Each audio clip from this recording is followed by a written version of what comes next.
Hello everyone, this is Osiris Frost, back from vacation, and I sure picked the wrong week to take it. There have been a lot of developments in Star Citizen since my last video, with the most notable being that patch 3.2 is now available to all backers. In today's video, I want to cover the major changes and improvements coming to Star Citizen with this patch. I will do separate videos shortly, diving deeper into each specific topic.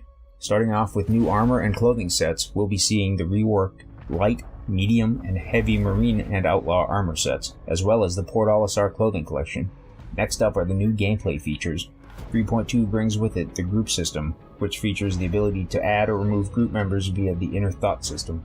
Also included are a party member display in your visor, party chat in your visor and mobi-glass, a visible HUD identifier to tell who is in your party, and shared crime stat for group member crimes.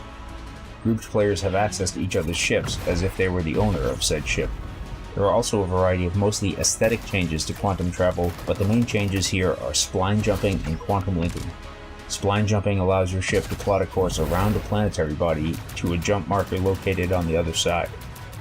Quantum linking allows your party to sync up their quantum drives so that a single party member can initiate a group quantum jump for all grouped ships in a vicinity.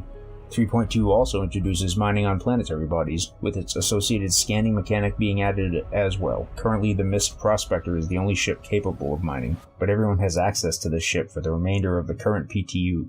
If you don't have one in your hangar, you can pick one up during the next anniversary sale. The Prospector is also the loaner for the Vulture, which is currently on concept sale. Of course, 3.2 brings us a spate of new ships, including the reworked Avenger series, the Aegis Eclipse Bomber, the Anvil Hurricane, the Asperia Blade, and the Origin 600i Exploration Module. Keep an eye out for some ship tour videos from me in the very near future. One new ship weapon and 3 new FPS weapons are making their way in as well, and that about does it for the major changes. There are, of course, a variety of minor bug fixes and quality of life improvements. For more on those, check out the patch notes in the RSI launcher. Before I leave you for today, there's one issue worth mentioning here before it slips through the cracks. It was confirmed on this past week's shows that limited insurance will count down in real time. In other words, if you pledge for a ship with 6 months insurance, then 6 months from the first time you log in will mark the end of that ship being insured. If this doesn't sound weird to you, perhaps you are unaware that this represents a departure from the long-standing insinuation that the time on your insurance policy would only deplete while you were actually logged in. This was first indicated on a 10 for the Chairman segment by Chris Roberts about 4 years ago, and it has been repeated since by numerous developers.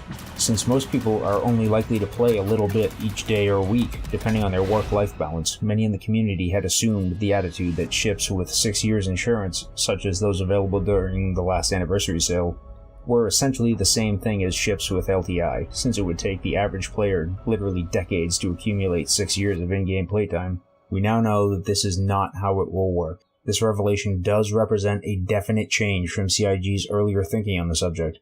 However, it is still the case that there will be ample warning before the expiration of an insurance policy, and also that insurance will represent a minor cost in the overall scheme of maintaining a ship in Star Citizen. Therefore, I'm choosing not to see this as a betrayal or a game-changing development or anything like that. However, it does objectively increase the value of LTI, which CIG has been telling us was meaningless all along.